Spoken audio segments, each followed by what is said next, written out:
Legacy ima Tangkhul ram nauping. Itum na achiu devotion message hi.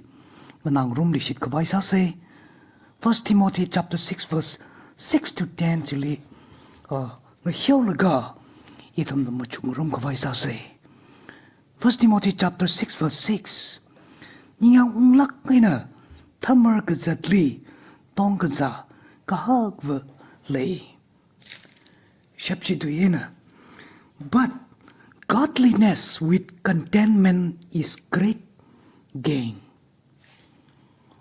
Kalata ngaring kashap bervali shiksang lakina kalata ngaring kashap chili tongkaza kahagva leye kajine. Hili Paul na Timothy li hangdak li baba.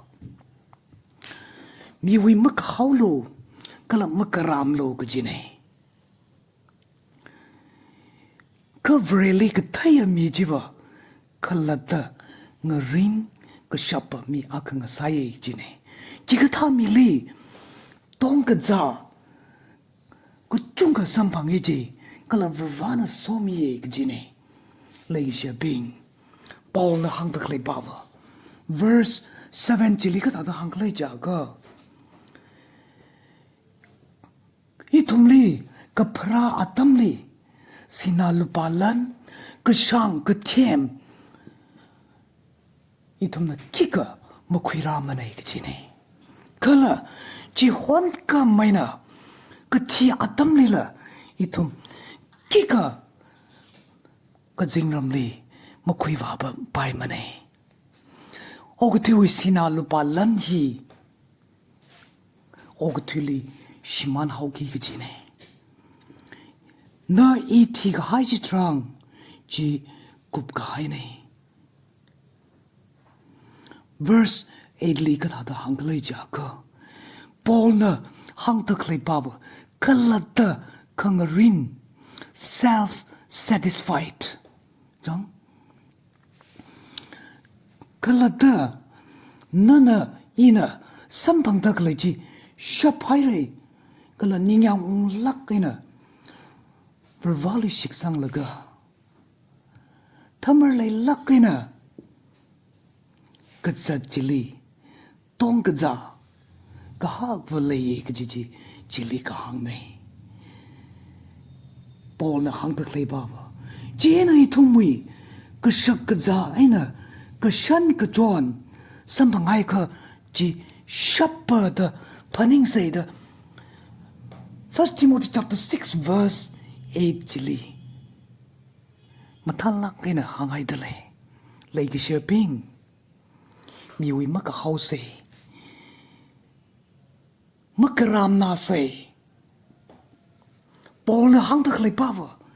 Kakaram mi ji katak lay jaka. Kakaram mi ji ba. Kasui jiwi. Araw sa tuyawi ji. Paisa jiwi. Araw sa tuyawi je. Paisa hina itumli maring pang sakmanay. Ningang mong sakmanay kajine. Itumli contentment makwirang sakmanay kajine. Paisa hiwa itumli taka mangmang sakawe. Kala itumwi pasali la ningli la. Itumwi social relationship lila. Kachunga sadzahawe kajide. Itumli rot kamarat. Paisa wena kachunga rami rang sagay da hangi. Kala. The love of money is the root of all evils. The hangdak leji. Ogatuiwi ka tema bing na hangba pagaji maning manay. Ka Bible na. Verse 10 chili paka.